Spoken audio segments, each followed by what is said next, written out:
ओम श्री गंगाई नाथाय नमः। जय श्री गुरुदेव, जय श्री दादा गुरुदेव। आज के सत्संग में आप सबका बहुत बहुत स्वागत है। और आज का जो सत्संग है उसका मुख्य बिंदु जो है आज का वो है अवतारवाद। अवतारवाद सिद्धांत। ये जो भारत है ना हमारा, इसमें अवतारवाद की जो बात आती है, भगवान विष्णु जो अवतार लेते हैं और भगवान विष्णु के अवतार के साथ जब भगवान विष्णु का अवतार चला जाता है पृथ्वी से तो युग का परिवर्तन हो जाता है। ये अवतारवाद का जो सिद्धांत है ये हम सब जानते हैं। आज का जो विषय है वो ये है कि अवतार जो है वो क्या है, सिद्धांत मूल कैसे भगवान अवतार लेते हैं। तो ये जो भी बात मैं करूंगा ना, ये मेरे साक्षात्कार की है, जो मैं जानता हूँ। पुस्तकों में क्या लिखा है, तुम क्या जानते हो, वो क्या जानता है, वो तर्क का विषय है और वो हमेशा रहेगा। लेकिन मैंने अपने जीवन में, अपनी साधना में भगवान को कैसे जाना है, उनके अवतार को कैसे जाना है, वो मैं एक साधक होने के नाते उस सिद्धांत के ऊपर मैं बात करूंगा। और जिस सिद्धांत के ऊपर मैं बात करूंगा उसका जो देखिए, कोई भी बात हम करते हैं तो हमें एटलीस्ट एक ये तो चाहिए ना पीछे में कि हाँ इसका प्रूफ या फिर सपोर्ट क्या है, डॉक्यूमेंटेशन क्या है कि तुम जो कह रहे हो वो सही है। तो प्रैक्टिकल भी होना चाहिए और उसके साथ सपोर्ट भी होना चाहिए, डॉक्यूमेंट भी होना चाहिए। कहीं ना कहीं ग्रंथों में कहीं ना कहीं भगवान की वाणी में वो चीज़ आनी चाहिए, क्योंकि उसके बिना तो हम फिर उसे सिद्ध नहीं कर सकते ना। तो हमारा जो योग है, सिद्ध योग है, ये दो तरह से चलता है। एक तो प्रैक्टिकल जो भी होता है हमारे साथ, हमारे जीवन में जो भी परिवर्तन आता है हमारे भौतिक जीवन में, वो तो चलता ही है। उसके साथ साथ ये योग जो है ये वेद को भी प्रकट करता है, क्योंकि सिद्ध योग जो है ये वेद रूपी कल्पतरु का अमर फल है। तो जो भी परिवर्तन योग के माध्यम से आता है वो वेद रूप में भी प्रकट होता है। ठीक है, आगे क्या होता था कि वेद और योग ये दोनों जो हैं ये पूर्ण दर्शन बनते हैं। गुरुजी हमारे कहते हैं कि वेदांत और योग ये पूर्ण दर्शन है। लेकिन समय के साथ साथ जो है योग गायब हो गया संसार से और रह गया सिर्फ वेद, पुस्तकें, ग्रंथ। तो ये पंगु हो गया काम।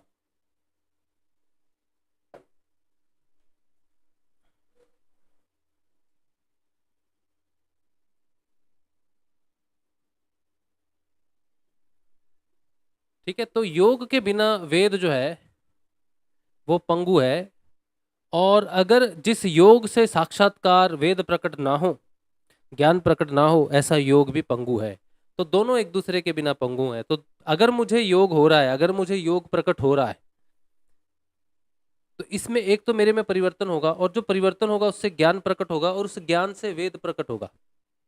तो गुरुजी ये भी कहते हैं कि देखो, हमारा जो विज्ञान था ना भारत का, वो अंग्रेज आए, मुगल आए, उन्होंने हमारे धर्म ग्रंथ नष्ट किए, बहुत हानि पहुंचाई हमारे धर्म को। तो अब जो है, अब वो जो ज्ञान है ना हमारा, वो वापस लौट के आएगा, आ रहा है। तो इस योग से वो ज्ञान भी प्रकट होगा, वो वेद भी प्रकट होगा। तो जो ब्रह्मवाणी में जो लिखा हुआ है, जो बोला गया है, जो भगवान की वाणी में है, वो हमारे साक्षात्कार के साथ मिलना चाहिए। ठीक है, मैंने शुरू में इसलिए कहा कि मैं जो कह रहा हूँ वो साक्षात्कार से कह रहा हूँ कि किस वेद में लिखा है, किस ग्रंथ में लिखा है, ये मैं नहीं जानता। ठीक है, लेकिन जो परिवर्तन मुझ में आया, योग के माध्यम से आया। तो जो योग के माध्यम से जितना मैं जानता हूँ कि भगवान श्री हरि की वाणी है, जो गीता है जो योग को दर्शाती है, पतंजलि ऋषि की वाणी है जो योग को दर्शाती है, तो उसके माध्यम से जितना मैं जानता हूँ उस विषय में, उतना मैं जरूर सपोर्ट अपने अपने जो मेरी जो बातचीत है उसके साथ मैं उसको जरूर रखूंगा, ताकि आप उसे कोरिलेट कर सको। लेकिन किसी पुस्तक से पढ़ के मैं बोल रहा हूँ ऐसा नहीं मैं बोल रहा, लेकिन मैं जो बोल रहा हूँ वो पुस्तकों में होगा और मिलेगा आपको, ये मैं बोल रहा हूँ। ठीक है, अच्छा, जो कुछ भी मैं बोल रहा हूँ ये है सिद्ध योग हमारा। कल का जो सत्संग हुआ वो सिद्ध योग के ऊपर में बहुत विस्तृत सत्संग था। कि सिद्ध योग में कैसे कैसे परिवर्तन आता है, क्या क्या चीजें हैं। इससे पहले एक सत्संग हुआ था, तो मैंने कहा था कि भाई अगर कल की अवतार बाहर आएगा ना, बाहर कल की अवतार आएगा तो साधकों का क्या फायदा होगा, बाहर की सफाई से साधकों का क्या फायदा होगा। तो इस पे कोई एक व्यक्ति है, देखिए बहुत सारे लोग हैं जो मुझसे स्नेह भी करते हैं, बहुत सारे लोग हैं जो मुझसे ईर्ष्या भी करते हैं। उनकी ईर्ष्या का एक ही तुक है कि वो मुझे जब भी ताना मारते हैं तो एक ही ताना मारते हैं, वो मुझे ज्ञान को लेके ताना मारते हैं। वो ये कहते हैं कि मैं अपने आप को ज्ञानी समझता हूँ। तो सबसे पहली बात है कि मैं ज्ञानी नहीं हूँ, ना ही मैं अपने आप को ज्ञानी समझता हूँ। क्योंकि ज्ञान जो है ना एक बोझ है, एक लायबिलिटी है। इसको कैरी करना लायबिलिटी है। जैसे बैग होता है ना, कोई पिट्ठू होता है और आपका पहाड़ चढ़ना है, तो पिट्ठू क्या बन जाता है, लायबिलिटी बन जाता है। चाहे उसमें सोना ही क्यों ना रखा हो, उसमें हीरे जवाहरात ही क्यों ना रखे हो, तो है तो वो बोझ ही बनता है ना।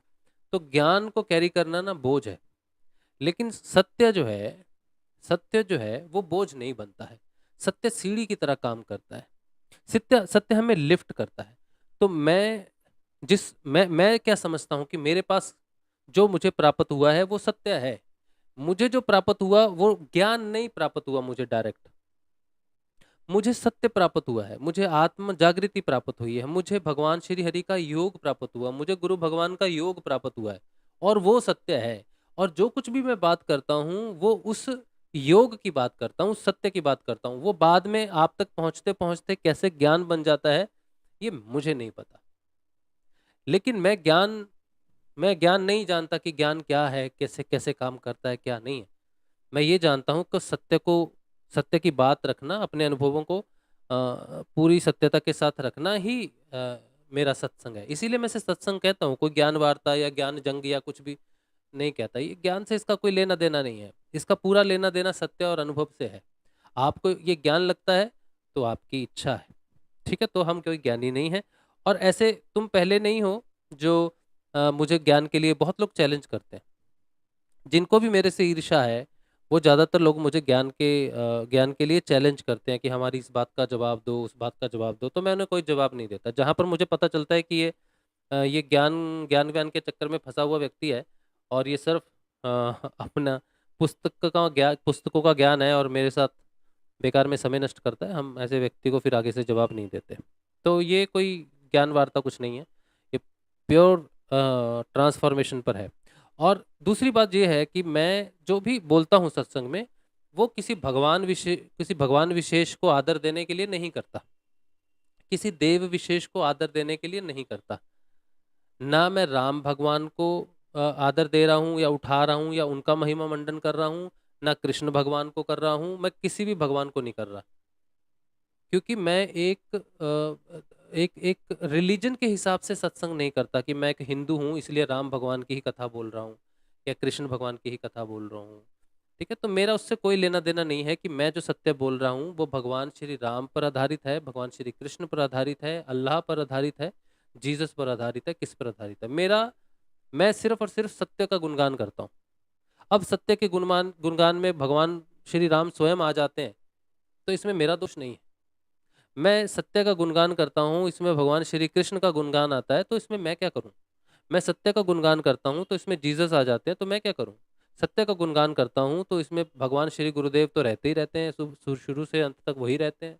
तो इसमें मेरा कोई दोष नहीं। मैं अपने गुरु का गुणगान करता हूँ, ऐसी बात नहीं है। मैं तो गुरु तत्व का गुणगान करता हूँ। मैं तो अल्लाह को भी मानता हूँ, मैं जीसस को भी मानता हूँ, मैं वाहिगुरु जी को भी मानता हूँ, मैं राम जी को भी मानता हूँ, मैं कृष्ण जी को भी मानता हूँ, क्योंकि मैं सत्य को मानता हूँ। मेरे लिए जहाँ सत्य नहीं वहाँ कुछ भी नहीं। तो देखिए बहुत सारी कॉन्शियस होती है ना, ये ब्रह्म है, ये परब्रह्म है, ये देव है, ये ऐसा है वैसा है, बहुत सारी चेतनाओं होती है ना। लेकिन अगर किसी की भी चेतना तो परम परम परम परम ब्रह्म है, अंतिम परम ब्रह्म है, उसमें से सत्य निकाल दो तो वो हमारे किसी काम का नहीं है। तो आप किसी में से सत्य निकाल दो, वो देव, वो देवी, वो भगवान, वो अवतार हमारे किसी भी काम का नहीं है ना, हमें नहीं चाहिए। और जिसके अंदर सत्य है, फिर चाहे वो कोई भी हो, चाहे ईसा हो, चाहे मूसा हो, चाहे राम हो, चाहे कृष्ण हो, चाहे कोई भी हो, वो मेरे काम के हैं, मैं उनका, वो मेरे। सीधी सी परिभाषा है हमारी। हम सिर्फ सत्य को जानते हैं, हम दूसरा किसी को नहीं जानते। और जिसमें सत्य नहीं वो हमारा मित्र नहीं, हमारा संबंधी नहीं, उसका कोई गुणगान नहीं, उससे हमारा कोई लेना देना नहीं है। धीरे धीरे धीरे धीरे धीरे वो हमसे दूर, हमेशा के लिए हम उससे दूर। ये हमारी सीधी फिलॉसफी है। इसी से ही जो प्रकट होता है उसे ज्ञान कह लो, इनलाइटनमेंट कह लो, साक्षात्कार कह लो, योग कह लो, जो भी कह लो, बस यही एक सत्य है जिसे मैंने जाना है और जिसे मैं प्रेम करता हूँ और जो मुझे प्रेम करता है। बस इतनी ही है मेरी कहानी। इसी आधार पर मैं सब कुछ बोलता हूँ। फिर आपके किसी व्यक्ति विशेष, किसी धर्म विशेष, किसी अवतार विशेष की उसमें कोई मानहानि होती है तो भाई वो आपका मान, आपका सम्मान, आप उन्हें सम्मान दो, जितना देना चाहो दो, हमको कोई दिक्कत नहीं। लेकिन हम सत्य ही बोलेंगे, हम सत्य ही बोलेंगे। हम किसी किसी को मान सम्मान देने नहीं बैठे यहाँ पर। आप सत्य स्वरूप हो तो आपको मान मिल जाएगा, आप नहीं हो तो आप अपमान मान के चले जाते हो। इसमें आपका दोष है कि आपने किसी को मान सम्मान दिया। भगवान तो मान सम्मान से परे है, व्यक्ति ही मान सम्मान में डूबता है। तो मैंने जो बात कही अपने पहले के सत्संग में कि कल की अवतार जो है वो बाहर वाला जो कल की अवतार है, जो घोड़े पर आएगा, जो तलवार चलाएगा, उससे मेरा कोई लेना देना नहीं है। मुझे उससे कुछ भी नहीं चाहिए, वो मेरे काम का नहीं है। तुम्हारे काम का है, तुमने उसकी लीलाएं देखनी है, तुमने जो भी करना है तुम करो, लेकिन हमको उससे नमस्कार है, हमको वो नहीं चाहिए। हमको वो चाहिए जो मेरे लिए कुछ करे, मेरे अंदर से कुछ करे, मेरी मुक्ति का साधन बने, मेरे मोक्ष का साधन बने। वो कल की जो मुझे जाने और मैं उसको जानूं। वो चोरी चोरी आया, चोरी चोरी चला गया, हमको बताया नहीं क्या हुआ क्या नहीं हुआ, हमको वो नहीं चाहिए। हमको तो वो चाहिए जो हमसे प्रेम करे, हमसे योग करे, हमारा परिवर्तन करे और हमारे लिए हमेशा के लिए स्थिर हो जाए। वो कहीं ना जाए, कभी ना जाए। मेरी फिलॉसफी सीधी है। मैं बाहर वाले कल की जो पीछे फोटो लगाई है ना, घोड़ा, ये घोड़े वाले कल की, ये इनसे मेरा कोई लेना देना नहीं है। इनसे दुनिया का लेना देना है, दुनिया को लीलाएं देखनी है, दुनिया को देखना है, जो कुछ देखना है। मेरी फिलॉसफी आज मैं आपको क्लियरली बताता हूँ कि अवतार मेरे लिए क्या महत्व रखता है। मैं अपने गुरुदेव भगवान को, भगवान श्री गुरुदेव, भगवान श्री गुरुदेव राम लाल जी स्याग, ये मेरे भगवान हैं और यही मेरे कल की हैं। ये बात मैं हमेशा से कहता आया हूँ, हमेशा ही कहता रहूँगा। भगवान श्री गुरुदेव के अलावा मेरा कोई कल की नहीं है। सिर्फ रामलाल जी स्याग ही मेरे कल की हैं, क्योंकि मैं उन्हें जानता हूँ, सत्य स्वरूप में जानता हूँ।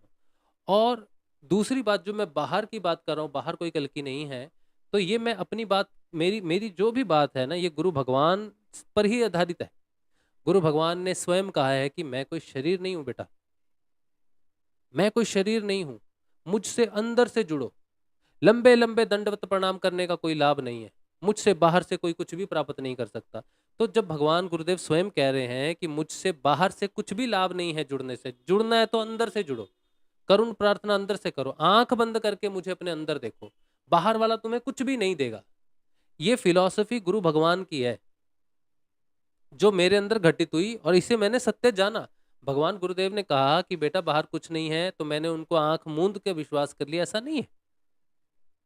5 वर्षों तक गुरु भगवान मेरे लिए बाहर ही थे, मैं उनको बाहर ही देखता था शरीर रूप में, मुझे कोई भी लाभ नहीं हुआ। मैंने जब उनको अपने प्राणों का समर्पण किया अंतर्मन से, तब वो अंदर प्रकट हुए। तो मेरा कल की, मेरा गुरुदेव, मेरे गुरुदेव श्री रामलाल जी स्याग मेरे अंदर है। और जो बात रही शरीर की कि शरीर की क्या महत्ता है और फोटो की क्या महत्ता है, वो ये कि हम, हमारी चेतना बहुत नीचे आती है। हमें बताते हैं, हमें ज्ञान देते हैं, हमारे भौतिक स्वरूप में आकर हमसे भगवान बताते हैं कि बेटा, जो तुम्हारी चेतना का जो परम विकास है ना, उसके दो दो भाग हैं। पहला है माया, माया में सगुण स्वरूप में है सब कुछ, और दूसरा है माया से परे जो निर्गुण निराकार में है। गुरु सगुण भी होता है, गुरु निर्गुण भी होता है। तो गुरु भगवान जब हम तक आते हैं और हमें शिक्षा देते हैं, हमें ध्यान की विधि बताते हैं, वो सब कुछ बताते हैं, तो उसका हमें पालन करना है, वो शिक्षा है। लेकिन भगवान गुरुदेव बाहर से आए हैं और बाहर से वो जो कुछ भी बोल रहे हैं, उनके बोलने से कुछ भी हमें प्राप्त होगा, वैसा नहीं है। वो हमारे लेवल तक, हमारे नीचे लेवल तक आते हैं। हर बार ऐसा ही होता है। और यही इसी अवतारवाद का यही मुख्य सिद्धांत ही माया है। अवतारवाद जो है उसका सिद्धांत माया पर आधारित है, माया की रचना पर आधारित है। अगर हम सब माया में ना होते तो वो अवतार लेता नहीं, उसको अवतार लेने की जरूरत नहीं पड़ती। ये तो हमारी गति है कि हम बहुत नीचे हैं तो वो नीचे आता है। लेकिन अवतारवाद का जो सिद्धांत है, जिस पर मैं मुख्य बात कहना चाहता हूँ कि भगवान श्री कृष्ण, भगवान श्री राम हुए, भगवान का कच्छप अवतार हुआ, भगवान के सारे जितने भी अवतार हुए, इन अवतारवादों का सिद्धांत क्या है? क्या भगवान सच में शरीर रूप में नीचे आते हैं, हमारे साथ चलते हैं फिरते हैं? जैसे श्री राम भगवान अवतार हैं, भगवान श्री कृष्ण अवतार हैं, बुद्ध भगवान, इनको हम अवतार मानते हैं कि वो पृथ्वी पर आए, वो चले फिरे, उन्होंने नाम जप किया, ये सब किया, वो सब किया, यही जानते हैं ना। ये भौतिक दृष्टिकोण है जो भगवान राम को शरीर के रूप में देखा जाता है, भगवान कृष्ण को शरीर के। अर्जुन, अर्जुन से बड़ा पात्र कौन है? अर्जुन से बड़ा हमारे लिए शिक्षा कोई भी नहीं है। जितने भी ग्रंथ उठाओ उसमें से सबसे महत्वपूर्ण ग्रंथ है भगवान श्री कृष्ण की वाणी, उनका संवाद जो अर्जुन के साथ हो रहा है। हम सब समझो वो अर्जुन है।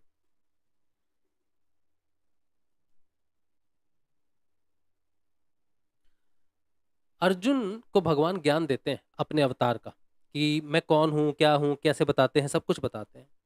तो भगवान कहते हैं देख अर्जुन, मेरा विराट स्वरूप देख, मैं कौन हूं तू देख। तो अर्जुन आंखें मलता है, देख बोलता है मुझे कुछ दिखाई क्या? आप तो वैसे ही हो, जैसे खड़े हो वैसे ही दिखाई दे रहे हो। तो भगवान विराट स्वरूप जब लेते हैं तो भगवान, अच्छा उससे पहले अर्जुन भगवान से कहते हैं कि आप कहते हो कि आप अवतारी हो, आप अवतार लेते हो, तो आपने विवस्वान को ज्ञान दिया, वो तो इतने 100 वर्षों आगे हुआ, आप तो अभी ग्वाला हो, यहीं पे गोकुल में आपका जन्म हुआ है, आप कौन हो? तो कहते तू मुझे मेरी तरफ देख रहा है, तुम जो मैं बोल रहा हूं तो इस शरीर को देख रहा है।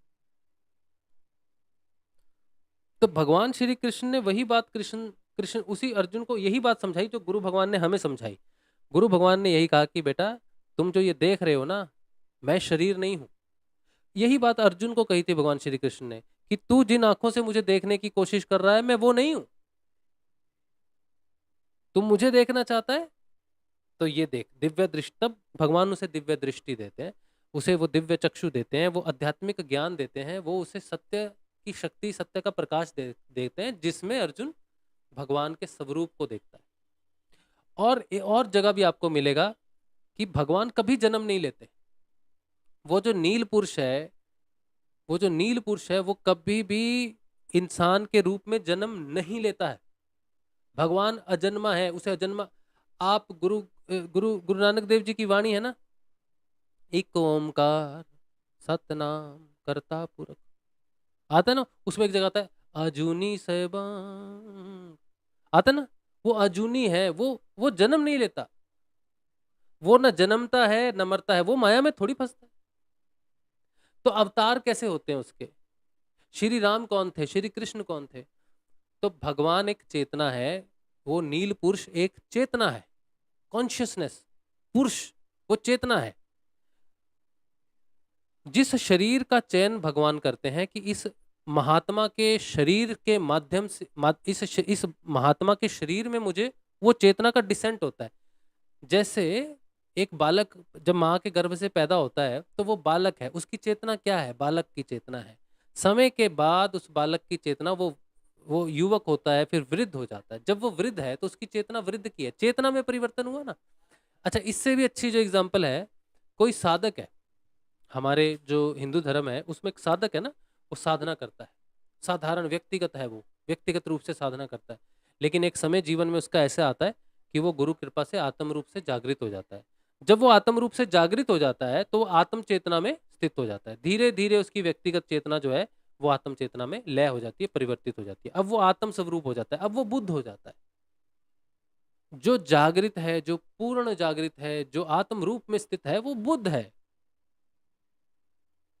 तो भगवान की चेतना पूर्ण चेतना है, परम पुरुष की चेतना है। जिस शरीर के माध्यम से वो परम चेतना जिस शरीर में प्रकट होकर अपनी लीला करती है उसे हम अवतार बोलते हैं। भगवान श्री राम का जो शरीर है वो तो लय हो गया ना, हमेशा तो नहीं रहा। परम पिता परम पुरुष का शरीर अवतार का शरीर है, महान शरीर है, दिव्य शरीर है, तेजस्वी शरीर है, लेकिन फिर भी तो वो लय हुआ ना। भगवान श्री राम ने जल में समाधि ली ना, भगवान श्री कृष्ण के पैर में तीर लगा तो भगवान ने अपने शरीर को त्यागा ना, तो शरीर त्याग दिया ना, तो शरीर अवतार कैसे हो सकता है? हम किसी शरीर, जो शरीर नष्ट हो रहा है, हम उसे कैसे भगवान मान सकते हैं? किसी शरीर को कैसे मान सकते हैं? शरीर तो सिर्फ मार्गदर्शन है, क्योंकि हमारी चेतना सिर्फ मुंह की बोली समझती है, कानों से सुना हुआ समझती है, आंखों से देखा हुआ समझती है। तो वो हमारे स्तर पर आके हमें वो ज्ञान देते हैं, वो परम ज्ञान देते हैं, हमें वो मार्ग देते हैं, साधन पथ देते हैं, ध्यान देते हैं अपना, कि इस स्वरूप का ध्यान करो, इस स्वरूप के अंदर मैं चेतन रूप में हूं। तुम जब इस स्वरूप का ध्यान करोगे ना, तब तुम्हें वो अवतार प्राप्त होगा जो मैं हूं। तो भगवान श्री राम आए, क्या सबको भगवान श्री राम मिले? भगवान श्री कृष्ण जिस युग में आए, क्या भगवान श्री कृष्ण की सबको प्राप्ति हुई? अगर वो सिर्फ देह रूप में होते, तो देह तो गोकुल में सारे हैं, फिर दुर्योधन था, पता नहीं कौन कौन थे, सबको प्राप्त हुए? नहीं हुए।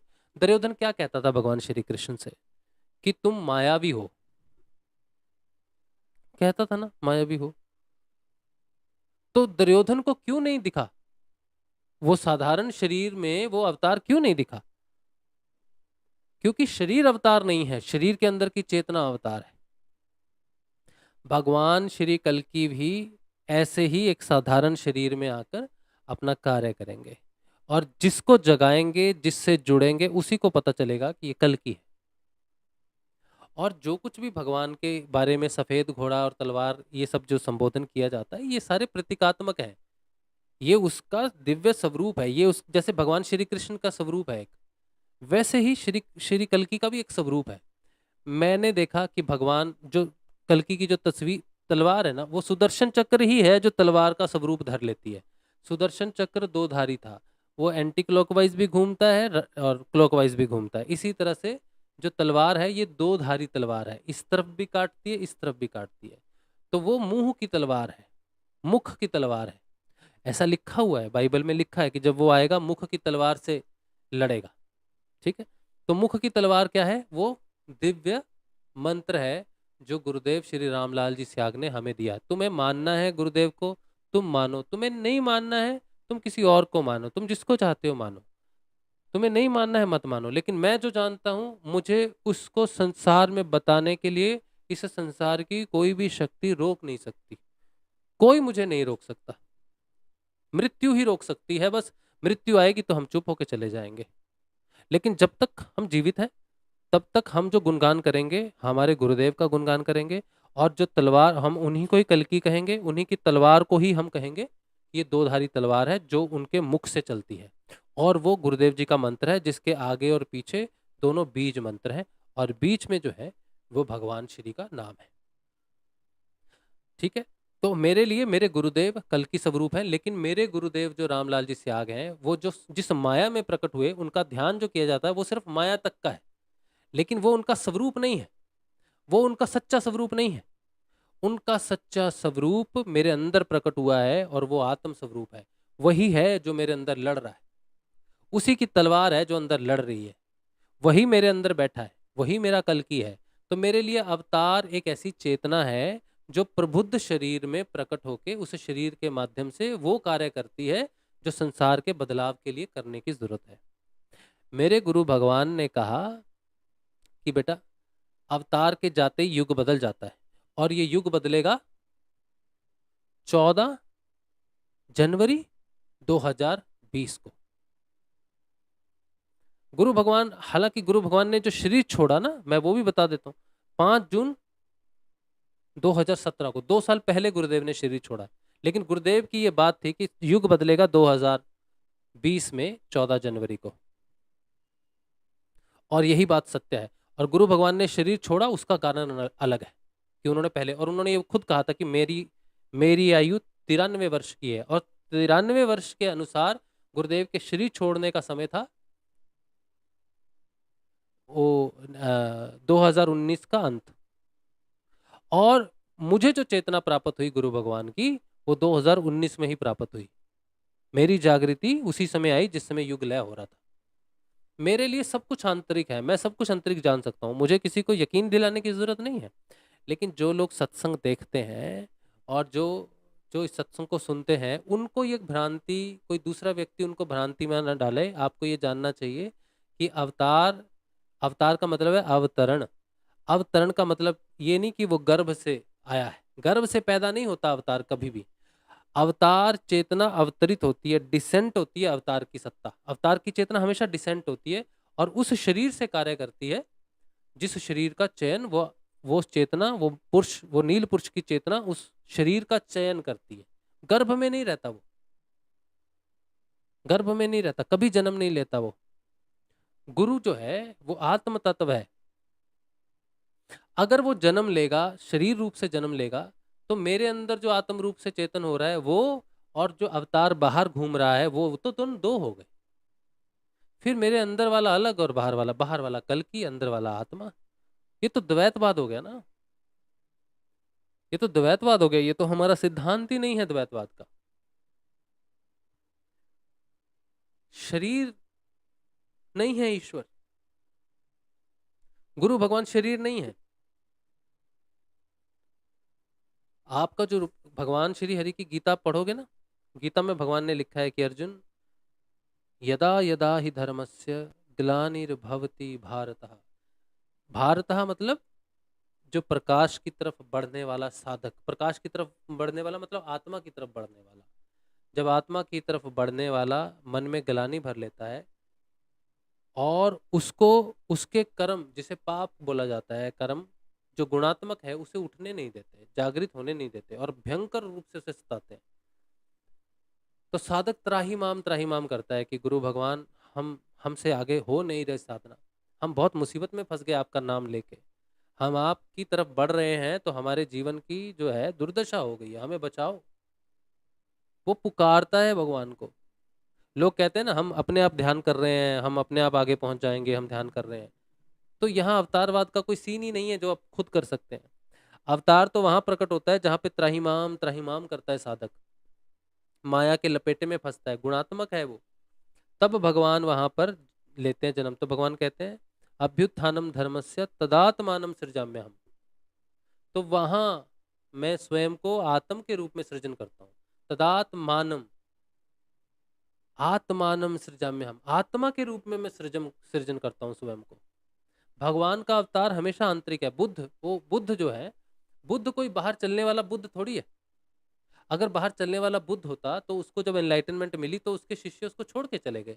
उसका शिष्य आनंद जो था, आनंद ने कहा कि आपको जो जो आप, जब बुद्ध ने कहा कि मैं जा रहा हूँ, शरीर छोड़ रहा हूँ, ये शरीर मैं छोड़ दे रहा हूँ, मैं ये शरीर नहीं हूँ जिसे तुम अवतार मानते हो, मैं ये नहीं हूँ, तो शरीर छोड़ दे रहा हूँ। तो बोले अगर आप शरीर छोड़ दोगे तो मेरा मार्गदर्शन कौन करेगा? तो बुद्ध ने कहा अप दीपो भवा, अपने दीपक स्वयं बनो, मैं तो सिर्फ तुम्हें मार्ग बताने आया हूँ कि ये मार्ग है, लेकिन चलना तुम्हें स्वयं है। बुद्ध को तुम्हें पाना है तो तुम आंतरिक पाओगे। तो तुम्हें क्या लगता है बुद्ध को सिर्फ उन्होंने पाया जो 2000 साल पहले पैदा हुए? मैंने भी पाया है बुद्ध को, मैंने भी बुद्ध का साक्षात्कार किया है, बुद्ध को पाया है, लेकिन वो बुद्ध का शरीर नहीं है जो मैंने पाया है। मैंने बुद्ध को चेतन स्वरूप में पाया है। बुद्धम शरणम गच्छामि, ये प्रस्तुत हुआ है, मैंने इसका साक्षात्कार किया है। लेकिन कोई बुद्ध थोड़ी आया मेरे सामने, कोई राजा का बेटा सिद्धार्थ मेरे सामने थोड़ी आया, या बुद्ध जिसने तपस्या की हो वो मेरे सामने नहीं आया कभी भी। लेकिन वो जो चेतना है बुद्ध की, जो कहता है कि बुद्ध की शरण ग्रहण करो, प्रकाश की शरण ग्रहण करो, सत्य की शरण ग्रहण करो, सत्य की शरण में आओ। बुद्ध का मतलब है सत्य की शरण में जाना। बुद्ध सत्य है, सनातन है, शिव है। बुद्ध कोई व्यक्ति नहीं है, राम कोई व्यक्ति नहीं है, राम चरित्र है, शुद्ध चरित्र है। हम में भगवान का ट्रांसफॉर्मेशन, भगवान श्री राम के चरित्र को तब हम समझते हैं जब भगवान के स्वरूप हमारा चरित्र बदलता है। जो धनुषधारी हैं, जो भगवान द्वापर में पैदा हुए, त्रेता में पैदा हुए, वो भगवान हमें कैसे, हमें क्या भगवान राम को पाने का अधिकार नहीं है? क्या हमारे लिए भगवान ने अवतार नहीं लिया? क्या सिर्फ त्रेता वालों के लिए? नहीं, वो भगवान श्री राम कलयुग में भी प्रकट होंगे, लेकिन चेतना के रूप में होंगे। भगवान शुद्ध चरित्र है, भगवान उच्चतम पुरुषोत्तम चरित्र है, वो चेतना जो है उच्चतम पुरुष की चेतना है। भगवान श्री कृष्ण आत्म स्वरूप है। ये सारे के सारे आपस में सत्य के प्रकाश में ही आ जाते हैं। जिसके अंदर आत्मा जागृत होती है उसे भगवान के सारे अवतारों के दर्शन दर्शन मतलब ये देखने वाले दर्शन नहीं, स्वरूप वाले नहीं, उसके अंदर सारे अवतार प्रकट होते हैं। मनुष्य की गति ही है कि उसके अंदर वो सारे अवतारों का प्रकट होगा और वो सारी चेतनाएं एक ही चेतना में लय हो जाती है, वो है सत्य। तो कल की अलग क्यों होगा? कल की सत्य से अलग कैसे हो सकता है? कल की बाहर कैसे पैदा हो सकता है? बुद्ध अंदर है, सत्य अंदर है, राम अंदर है, कृष्ण अंदर है, सारे अंदर है, तो बुद्ध तो कल की बाहर कैसे हो सकता है? बाहर तो भगवान ने रावण को मार दिया, क्या उसके बाद रावण जैसे दुष्ट आए नहीं?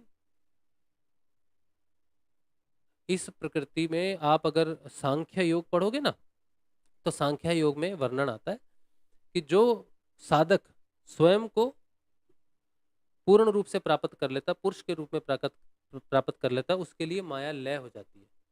लेकिन अन्य पुरुषों के लिए, अन्य लोगों के लिए, अन्य साधकों के लिए माया बनी रहती है।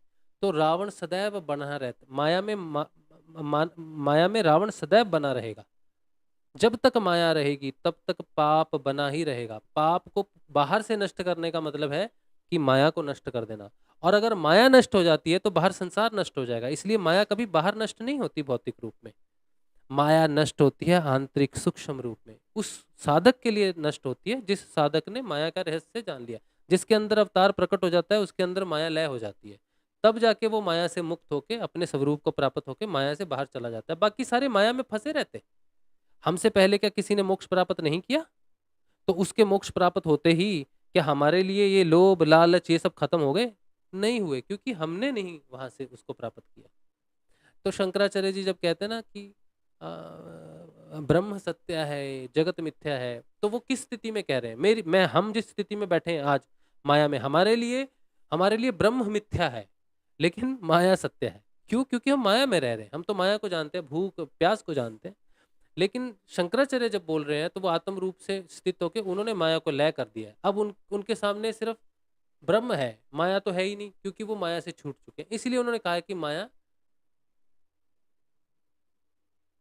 झूठ है, माया भ्रम है, क्योंकि वो माया से छूट गए और ब्रह्म में लय हो गए। तो हर व्यक्ति शंकराचार्य की तरह ब्रह्म को जब पालेगा तब उसके लिए माया लय हो जाएगी। तो जो लय हो गया वो अनित्य है, नित्य नहीं है, तो वो अनित्य है, भ्रम है। जो अनित्य है वो भ्रम है, भ्रम है। तो आपके लिए अगर कल की इस संसार में प्रकट होता है और एक दिन आप इस संसार को छोड़ के चले जाओगे, तो जो जो कल की संसार में प्रकट हुआ है माया के साथ साथ उस वो कल की भी तो लय हो जाएगा ना। तुम्हारी प्रगति ही तुम्हारे कल की को लय कर देगी, नष्ट कर देगी। माया के साथ तुम्हारा कल की नष्ट हो जाएगा, क्योंकि वो माया से प्रकट हुआ है, शरीर रूप में प्रकट हुआ है, बाहर की लीलाओं से प्रकट हुआ है। लेकिन कल की अगर तुम्हारे अंदर प्रकट होगा तो वो तुम्हें अपने साथ माया से ले जाएगा, सारे स्वरूपों का तुम्हारे अंदर लय हो जाएगा।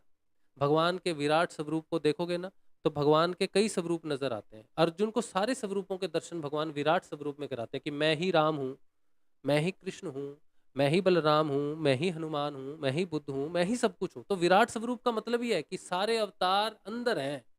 आप विराट स्वरूप की तस्वीर देख लो, आपको समझ में आ जाएगा कि अर्जुन ने सारे अवतारों को बाहर भौतिक रूप से नहीं देखा, बल्कि भगवान ने अंदर सारे अवतारों के दर्शन करवाए। यही विराट स्वरूप है, सारे अवतार एक साथ प्रकट होते हैं।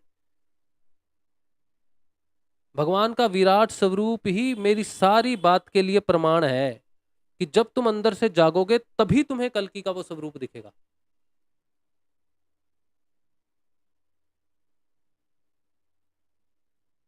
बाहर तो कोई घोड़े पे आएगा, कोई सफेद घोड़े पे बैठ के आएगा, तलवार लेके चलाएगा, तो तुम उसे कल्कि मान लोगे। तब तो तुम्हारा कल्कि तो सिर्फ रूप से ही पता चल रहा है वो तो तुम्हें फिर।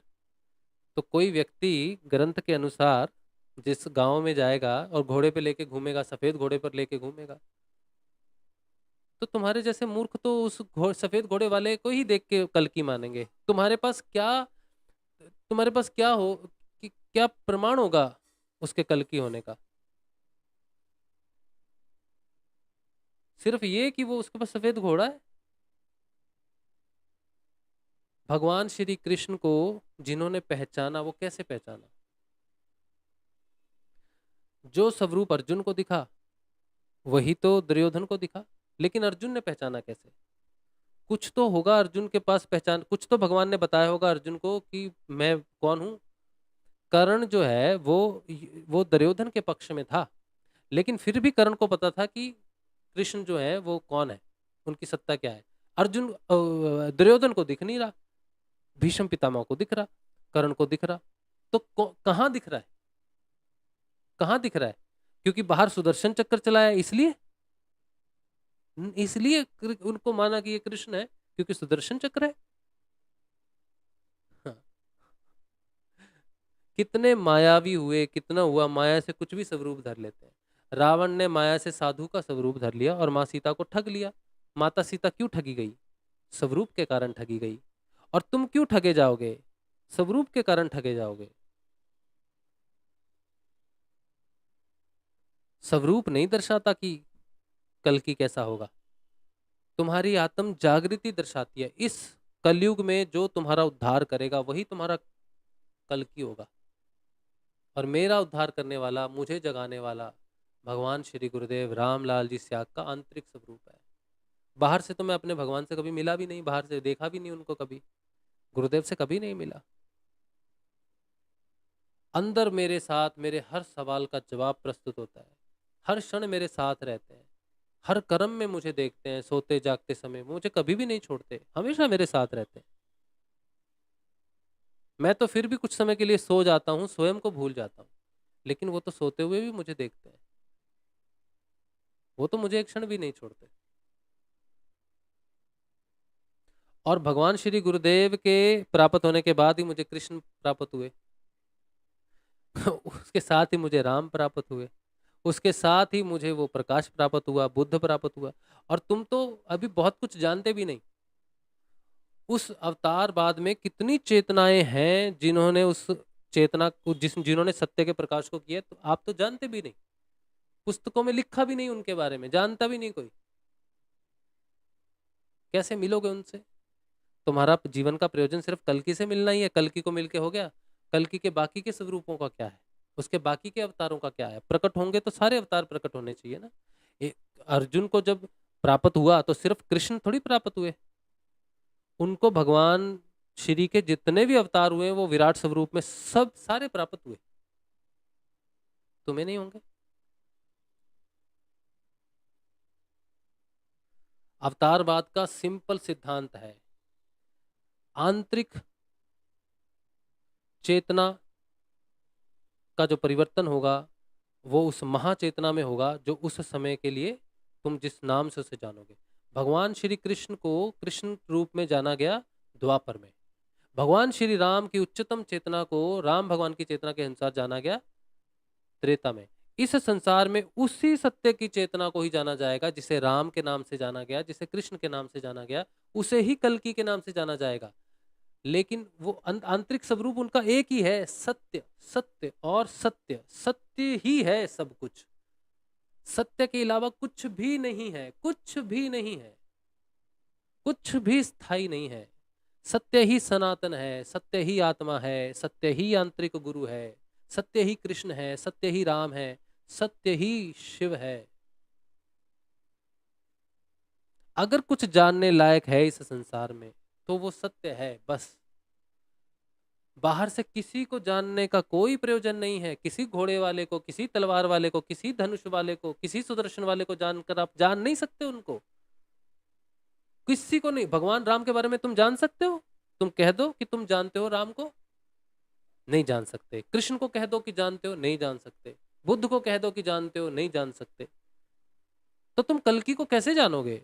तुम सिर्फ एक सत्य को जानो, तुम उस सत्य को जानोगे। तुम अगर स्वयं की आत्मा को जान लोगे ना तो तुम सबको जान लोगे। फिर तुम कह सकते हो कि मैं राम को जानता हूं, बुद्ध को जानता हूं, कृष्ण को जानता हूं, क्योंकि तुम स्वयं की आत्मा को जानते हो। आत्मा ही राम है, आत्मा ही कृष्ण है, आत्मा ही बुद्ध है, आत्मा ही शिव है, आत्मा ही सनातन है, सत्य है, कल्कि है।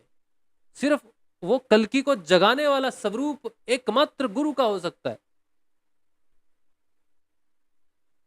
कल्कि का अंतिम अवतार है क्योंकि वो अंत तक रहेगा, गुरु स्वरूप में रहेगा और जगाता रहेगा लोगों को, लोगों के अंदर प्रकट होगा कल्कि।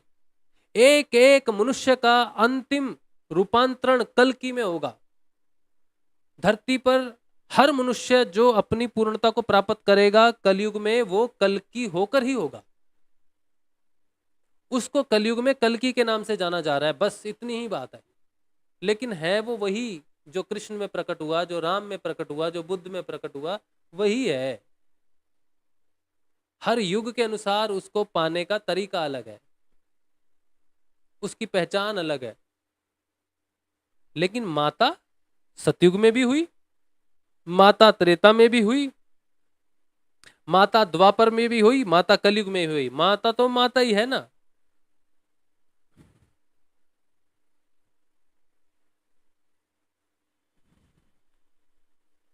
तो अवतार तो एक ही है ना, सत्य। एकमात्र सत्य ही अवतार लेता है और वो तुम्हारे अंदर लेगा।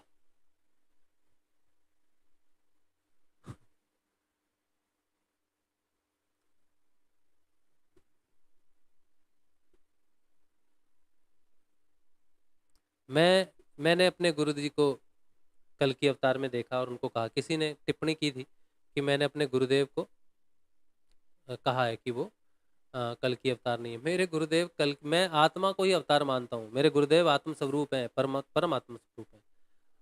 और तुमने किसको देखा नहीं देखा, लेकिन मेरे लिए कल्कि की तस्वीर मेरे पास है। तुम घोड़े वाले को देखते हो, मैं किसे देखता हूँ, मैं आपको दिखा देता हूँ। मेरे लिए जो कल्कि है उसके दर्शन मैं आपको करवा देता हूँ।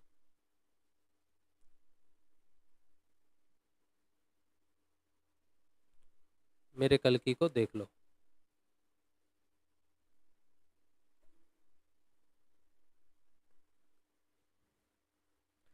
जिसने बाहर से मुझे चेतन किया, उसका स्वरूप बाहर से तुम देख पाओगे ना, तो बाहर वाला स्वरूप मैं दिखाता हूँ, लेकिन वो एक्चुअल में वो स्वरूप आंतरिक है। वो कैसे मेरे अंदर परिवर्तन कर रहा है, वो है।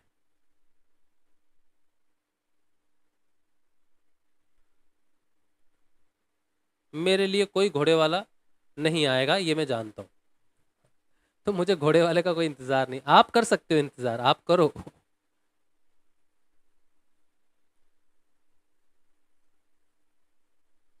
ये है मेरा कल्कि।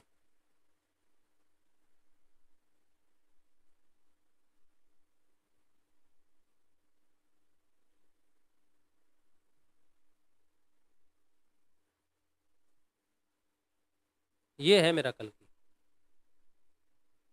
इसने मुझे जागृत किया है, इसने मुझे जगाया आत्म रूप से, इसने मेरे अंदर सत्य का प्रकाश किया है। यही मुझे जन्म और मृत्यु के बंधन से मुक्त करेगा और यही मुझे माया से परे ले जाएगा। यही मेरा ब्रह्म है, यही मेरा सत्य है, यही मेरा पिता है, यही मेरा कल्कि है। और जब तक मैं जीवित हूं यही रहेगा। और जब तक मैं जीवित हूं तब तक मैं यही बात बोलूंगा कि मेरा कल्कि आंतरिक है, मेरा गुरु है, मेरा आत्मा है। लेकिन वहां तक मुझे पहचाने वाले का स्वरूप ये है। लेकिन बाहर से ये स्वरूप किसी को कुछ नहीं दे रहा, कोई परिवर्तन नहीं हो सकता बाहर से। इसको ध्यान करके अंदर जगाना पड़ेगा। इसका ध्यान कर कर इसको अंदर जगाना पड़ेगा। जब ये आत्म रूप में जाग जाएगा तब बताएगा कि ये कौन है। उससे पहले तुम कैसे जानोगे?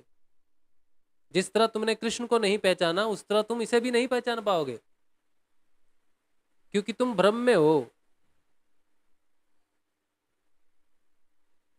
ये जीवन बीत जाएगा लेकिन वो घोड़े वाला आएगा नहीं।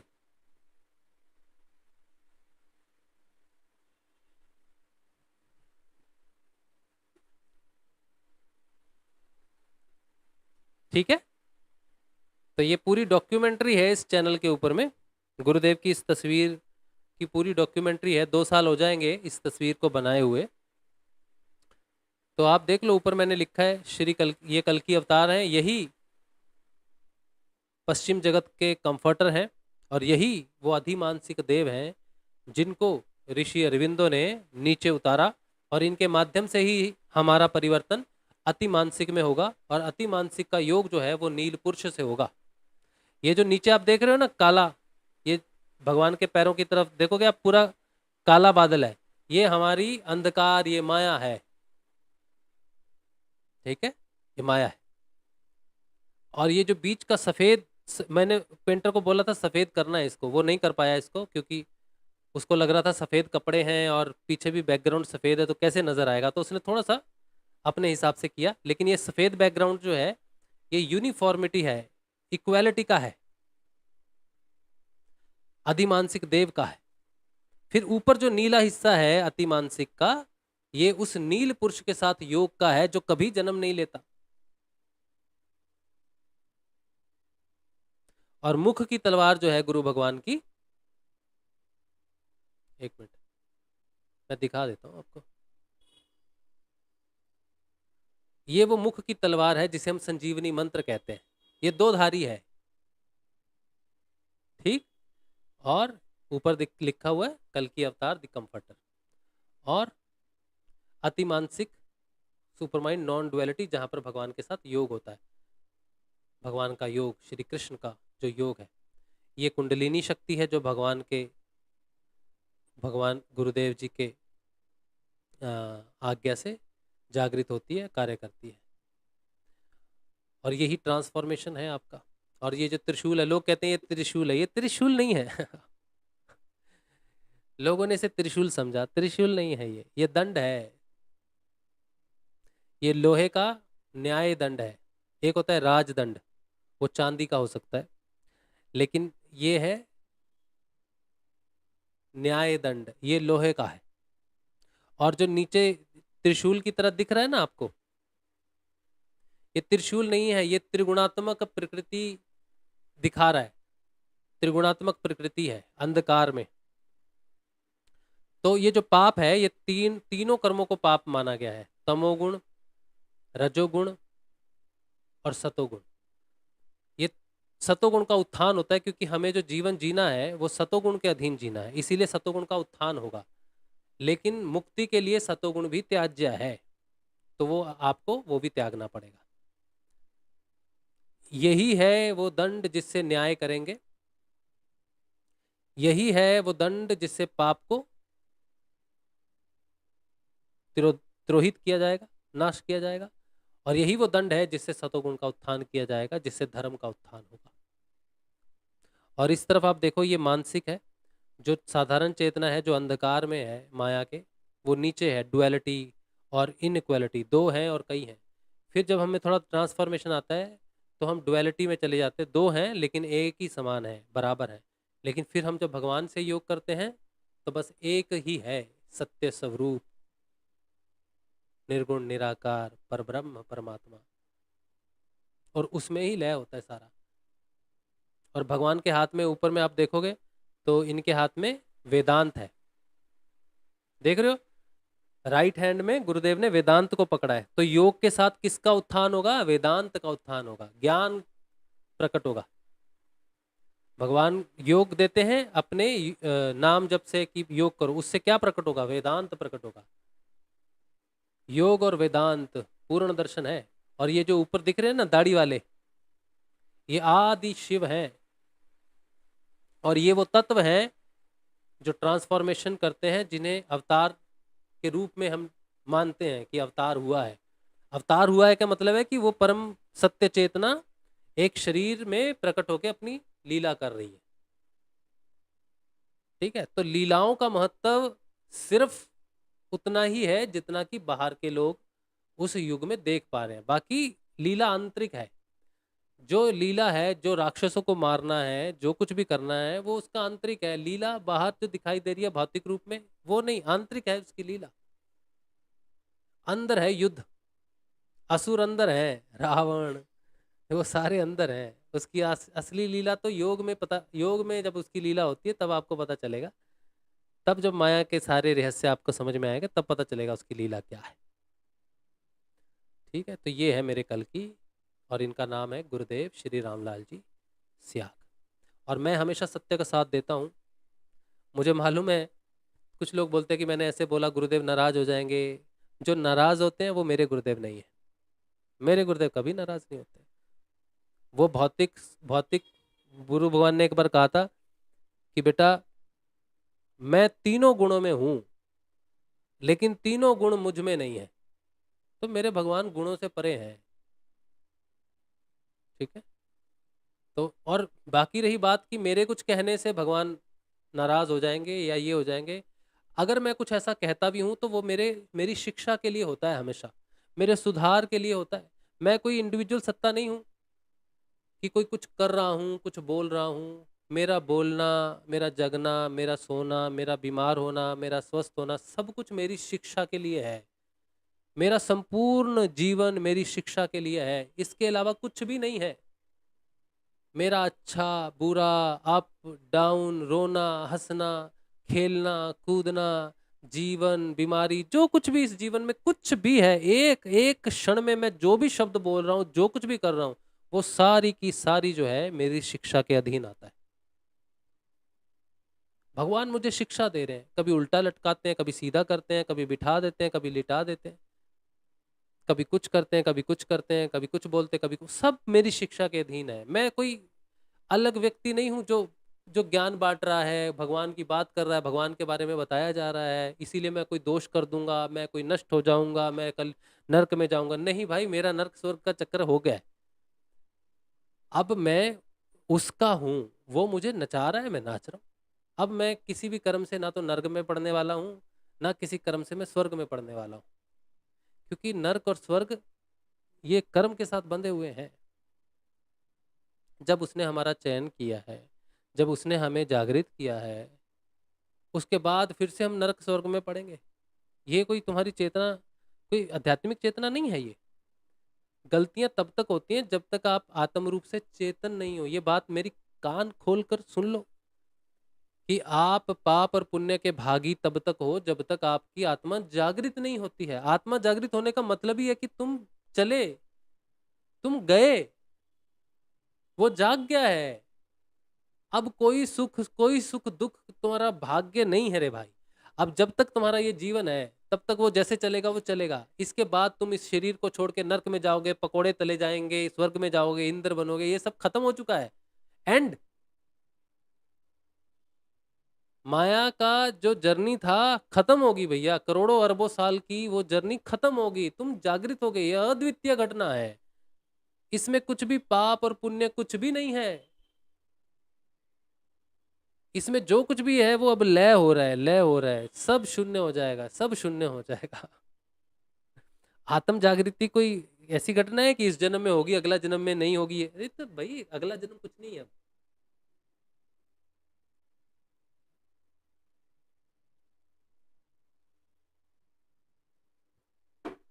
चलो, ये बात रही अवतार बात की। अब जो है प्रश्न क्या है, और कमाल है ये लोग पूरा सत्संग मेरा देखते हैं सिर्फ मुझे गाली देने के लिए। इतनी सहन शक्ति इनमें है, पूरा सत्संग देखते हैं और रोज देखते हैं। मैं इस बात से भी हैरान हूँ। क्यों देखते हैं? जब मैं पसंद नहीं हूँ, मेरी बात पसंद नहीं है, तो कैसे बैठे रहते हो इतनी देर तक? मुझे तो जो लोगों की बात मुझे पसंद नहीं है, मैं तो एक सेकंड भी उनको सह नहीं सकता, मैं तो दूर भाग जाता हूँ। तुम कैसे मुझे सह नहीं सकते फिर भी सुनते रहते हो? कोई माया जाल बिछाता हूँ क्या है? मेरी आवाज में कोई माया वाया तो नहीं है? देख लो, चेक कर लो, कहीं मैं माया भी हूँ, बांध लेता हूँ तुम्हें। हो सकता है ऐसे, ऐसी बहुत सिद्धियां होती हैं जो आदमी अपनी बातों से फंसा लेते हैं। तुम फंस मत फंस मत जाना। हाँ, क्या पता कौन सी सिद्धि करके बैठा हूं मैं।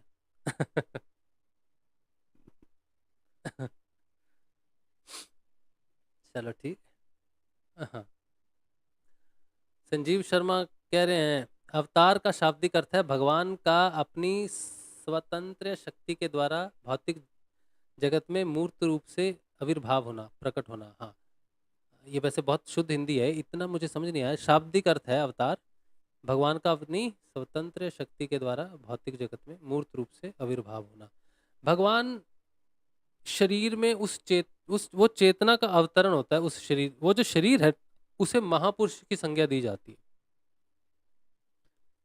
कृष्ण भगवान शरीर के रूप में महापुरुष है, लेकिन चेतना के रूप में भगवान है। तो भगवान जब 10वें अध्याय में जब भगवान श्री कृष्ण अपना वर्णन करते हैं कि मैं दिशाओं में उत्तर हूं, अरे वो तो शरीर है, वो तो मानव शरीर है, तो वो दिशा कैसे हो गए? फिर कहते हैं पितरों में मैं ये हूं, अरे तुम तो मानव हो। फिर कहते हो यज्ञों में मैं ये हूँ, पवन में मैं ये हूँ, इसमें मैं ये हूँ, वो हूँ, सब कुछ बोलते हैं ना, मैं ये हूँ वो हूँ। कहाँ हो तुम? तो एक मानव शरीर में हो। हम जैसे मूर्ख लोगों को क्या समझा रहे हो कि तुम ये हो वो हो? तुम तो एक शरीर में हो। तो भगवान जब अपना वर्णन करते हैं तो वो शरीर का वर्णन थोड़ी करते हैं। अर्जुन देख मेरी आंखें हैं ऐसी, देख मेरा रंग है काला, देख मैं ये हूं ऐसा, अपने शरीर का वर्णन थोड़ी करते हैं। भगवान दशम दशम अध्याय में अपनी चेतना का वर्णन करते हैं कि मैं कौन हूं, चेतना का वर्णन करते हैं। तो अवतार चेतना है। भगवान श्री कृष्ण स्वयं को चेतना बता रहे हैं, शरीर थोड़ी बता रहे हैं। शरीर का तो वो साधक जो है वो ध्यान करके उसको आंतरिक रूप में प्राप्त करेगा। वो मार्ग है, वो द्वार है बस उस चेतना तक जाने के लिए, शरीर। इसीलिए प्रबुद्ध शरीर है उसका, क्योंकि उसमें वो चेतना वास करती है परमपिता की, इसलिए उसको नमस्कार किया जाता है। अगर किसी को प्राप्त करना है अवतार तो उसको जागृत होना पड़ेगा, उसके बिना नहीं प्राप्त होगा वो। बाकी सबकी अपनी अपनी समझ है। आपकी समझ आपको पार लगाएगी, मेरी समझ मुझे डुबाएगी।